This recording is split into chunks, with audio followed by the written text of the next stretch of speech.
nothing changes if nothing changes, right? We are at ASOTUCON 2025. Tell my audience and ASOTUCON who you are.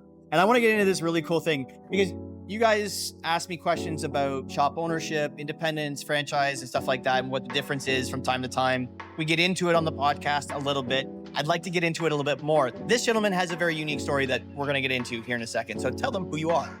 Well, thank you, Joshua. My name is Enrique Gago with Gago Brothers Automotive here actually in Ocala, Florida. And just a little bit of our, story. I got into the industry a couple of years ago. I don't know if it was planned or not, but my wife, Christine, invited me to be pretty much a booth worker. No. Use the right term. Booth babe. Thank you. Thank you. And it stuck, I guess. But she invited me. That's where, in 2022, digital dealer. Yeah. But at the time, I had no idea that it would transition into what I'm doing now.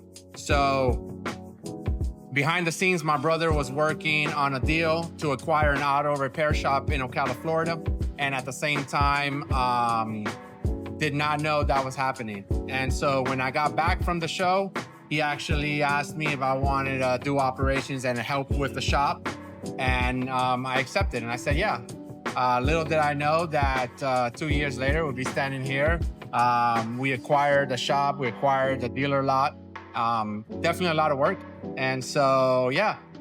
So you have zero prior automotive experience to about 3 years ago when you went in to buy a shop together. Yes. So I have no experience. I had no experience in the past. Never worked at a dealership, never fixed cars, never did any. I don't even think I even liked to do those things. What I did know was lean management, operations. I was in the hospitality industry where our family had a restaurant. I did operations for them for like about 10 years. And so that was my focus. And at that time, I knew that when my brother asked me, I knew that I could bring some value to what he was trying to do. And so, yes, I didn't have any experience. I never worked at a dealership. I never worked at an auto shop. But my brother did. My brother did work at dealerships. He did do a lot of service work. And so that was on his end. On my end, I did operations. So yeah. So it's kind of you split the business out enough so that you're working on stuff that you know how to do intimately very well. Lean production is across the board. It doesn't matter what industry you're in. Good operators are looking for lean production. So I want to talk about that a little bit because what that's going to pepper is my audience, mostly being mechanics, are going lean production. Well, that just means that they're paying their technicians shit. That's the first thing that they're going to say. So can you go into a little bit more detail, granular detail, that something that isn't about pay, about what lean production means to an operator like yourself? Okay, so just basics, right? That's something that my brother and I were ultimately, that was our goal. Go back to the basics. At the end of the day, everybody wants to make more money. Everybody wants to be more productive, right? Our business at that time, in the industry we believe was going in the wrong direction. There was no trust, there was no transparency, there was no honesty. And that's how the consumer felt. So we felt that we needed to change that. And how do we do that? Is focus on constant improvement, focus on our culture, focus on hiring the right talent. And ultimately, that would transition into having more revenue, right? And so when you're saying, well, how does that, how do you, translate that to the actual shop and the guys in there? Well, if you have the right systems and processes in place and the right efficient, they're working efficient, they're going to be able to do more. They're going to be able to do it quicker. And ultimately, they're going to be able to make more money. And so that was mainly our focus, constant improvement, systems and processes, building a culture, being transparent, doing what's right. Can you give me a very specific example if you can? Because this is where good operators and great operators get separated. Is there a process that you've created in the last, say, 90 days, 180 days, somewhere 3 to 6 months, is a process that you created or changed that A, you're proud of, and B, immediately affected the shop? So we acquire a used car lot, right? And so what we did is we try to figure out a process in where how can we make the recon process quicker, right? So we decided that we're gonna leverage or we're gonna use our shop with these recon, work that we're gonna bring in from the dealer lot. So what we did is that we know that there's other places or other dealers or other shops that take longer to recon vehicles. So because we had the advantage to actually do it in a quicker time, we were able to bring that 7-day turnaround to maybe 3 days. And so what does that mean? That means that we're able to bring in the vehicles quicker. We're able to recon them quicker. We're able to send them through the cycle and go into lot ready vehicles. So I think that looking at those processes helps, and that's really what helped us do that. Awesome. What is one of the things inside of that? So we talked about days to line.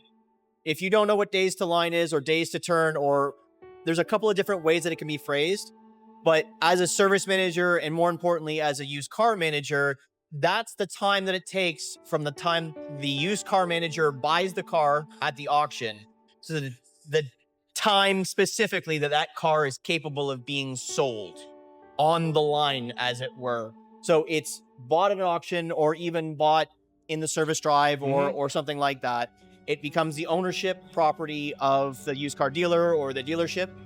And then it has to go through all of the steps to recon. So it's inspected in some capacity, depending on where it's coming from almost immediately, or if it's coming from the auction, you get the pictures. Like the used car manager or the buyer has looked at the pictures and assessed this vehicle as, yes, we want to buy this. Now that we bought it, we have these 35 pictures or whatever the number is.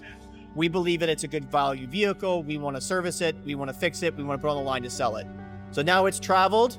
There is all kinds of different travel times.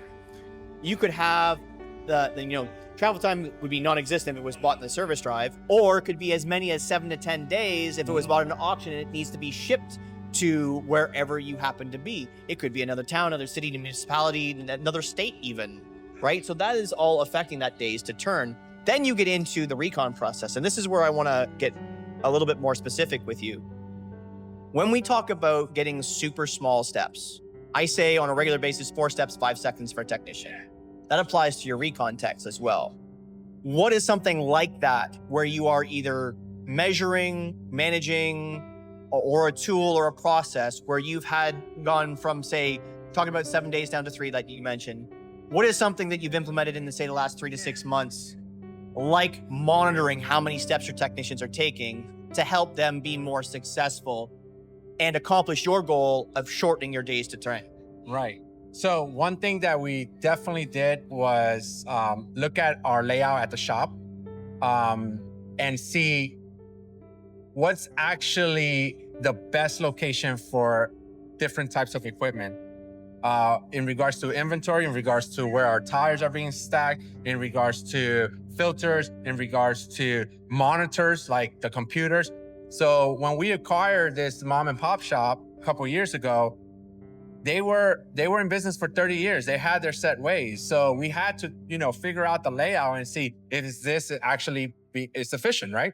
And so we had to move things around. We had to place them in different areas so that, like you said, it becomes more efficient. You're not walking to a different warehouse to go pick up some stuff that you can literally have in a different drawer or something like that. So it's understanding your layout, understanding what equipment, where you need to put them, having the right systems in place, right? Because dispatching work also matters, right? And a lot of those issues come from dispatching. Now understanding your workflow in your shop. And so when you are working on those systems, then you have a layout and you're able to see what's working and what's not. And that's a constant thing. Sometimes we think if we change something, it's gonna work forever. No, you gotta constantly be changing things up. You gotta see what works today may not work tomorrow. And then there's that famous phrase that we like to use is nothing changes if nothing changes. So if you're seeing the same results and you're seeing why are my people not being productive, why they're wasting so much time, is maybe you have to look at the layout of where you're at. And so that's really something that we did. It may not be something big, right? But for us, that matters. I'm really happy to hear that. Being cognizant that the layout of equipment in the shop can dramatically affect the efficiency of shop will also dramatically affect how well you do or how poorly you do in your days to turn. To that next step, something that I might suggest coming from the collision shop. I didn't learn this until I spent time in the collision shop. I've talked about it before, but I give it to you. And for those who are new listening, put paint around where the equipment goes. So if you have an air conditioning machine, if you have an oil pump device or an oil drain, whatever, clean the floors, get out the yellow paint like they put on the ground for asphalt, and paint around where the piece of equipment is in a nice, tidy little box, and then label inside the box what is supposed to be there with that paint. Where it has a place, everything has a place, and it will go back to that place. If it is not designated with a label and a marker, it might find a place somewhere else. Oh, I'll just put this here. I'll just put this here. I'm only gonna put it here for 5 minutes. I'm gonna use it again in 5 minutes. 3 days later, it's still not in the right place. So chalk it out or paint it out. Do that in your shop. It does two things. One, it's going to guarantee that you have a process in place for everybody that's in the shop to know exactly where it goes when they take it away and where it should be if it's sitting where it's not supposed to be.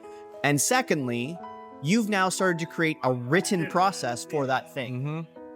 And everybody in the shop knows that you now are capable and want to have written processes for certain things. That can now go into other things in the shop as well.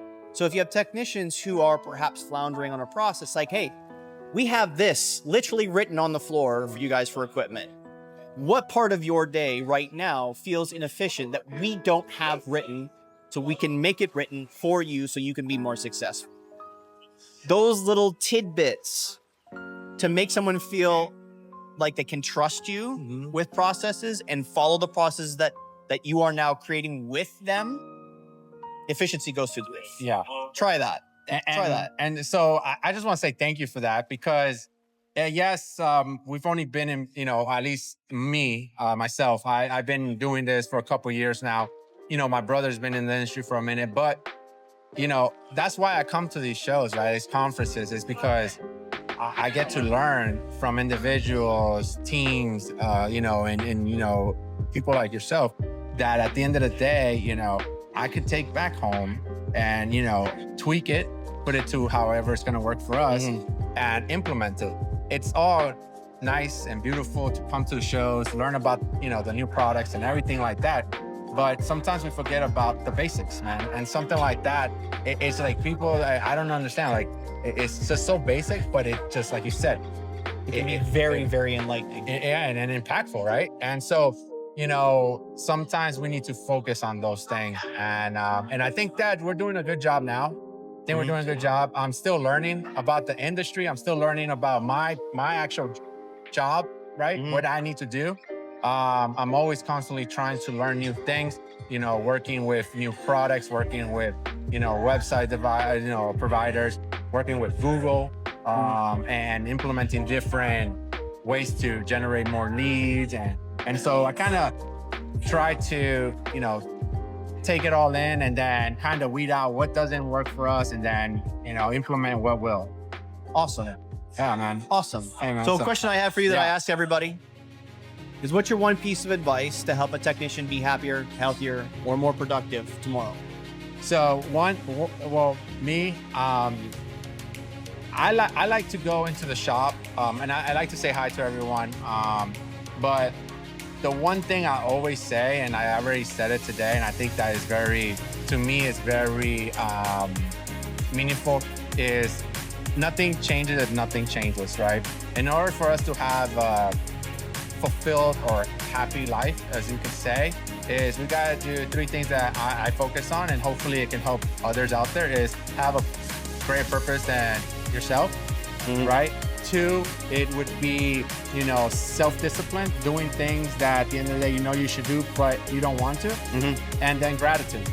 So I think that ultimately that to me helps me in my day-to-day. So yeah, that's my take on that. And so hopefully it can help somebody, even if it helps one person. You know, Awesome. that's really what matters. So I appreciate your time. Thank you so much. Joshua, thanks. You're most welcome, and thank you. And remember, folks, negative pushes, positive pulls, and always clean your toys before you put them away.